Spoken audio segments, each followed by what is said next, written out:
Classic polo menswear brand இப்போ Chennai வரப்போறாங்க. Retail franchisee பிசினஸ்ல invest பண்ண இன்ட்ரெஸ்டடா இருக்கிறவங்க கால் பண்ணுங்க 9363393633.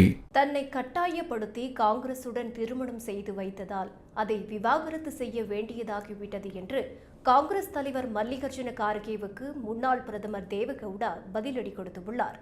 மாநிலங்களவையில் ஓய்வு பெறும் எம்பிகளுக்கு பிரியா விடை கொடுக்கும் நிகழ்ச்சி நடந்தது. அப்போது தேவகவுடாவை 54 ஆண்டுகளுக்கு மேலாக தனக்கு தெரியும் என்றும் பல தருணங்களில் அவருடன் இணைந்து பணியாற்றியதாகவும் மல்லிகார்ஜுன கார்கே கூறினார். மேலும் காங்கிரஸை காதலித்துவிட்டு பிரதமர் மோடியை தேவகவுடா திருமணம் செய்து கொண்டார் என்று பாஜகவுடன் மதசார்பற்ற ஜனதா தளம் கூட்டணி அமைத்ததை மறைமுகமாக குறிப்பிட்டு கார்கே பேசியிருந்தார். இந்நிலையில் கார்கேவுக்கு தேவகவுடா பதிலடி கொடுத்துள்ளார். பெங்களூருவில் நடக்கும் யுகாதி கொண்டாட்டத்தில் பங்கேற்க சீக்கிரமே கிளம்பியதால் மாநிலங்களவையில் கார்கே பேசும்போது தான் இல்லை என்றும் தன்னை கட்டாயப்படுத்தி காங்கிரசுடன் திருமணம் செய்து வைத்ததால் அந்த உறவு கொடுமையானதாக மாறியதாகவும் தேவகவுடா கூறினார்.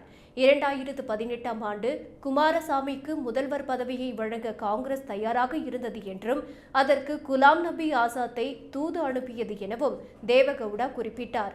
அப்போது கார்கேவை முதல்வராக்க வேண்டும் என பெருந்தன்மையுடன் தான் அறிவித்ததாகவும் அப்போது சித்தராமையாவும் அங்கு இருந்ததாகவும் தேவகவுடா தெரிவித்தார். ஆனால் கூட்டணி அமைத்த பிறகு தங்களை காங்கிரஸ் ஏமாற்றியது என்றும் கூட்டணியை விட்டு காங்கிரஸ் வெளியே சென்ற காரணத்தால் தாங்களும் வெளியேறும் சூழலுக்கு தள்ளப்பட்டதாகவும் தேவகவுடா பதிலடி கொடுத்துள்ளார்.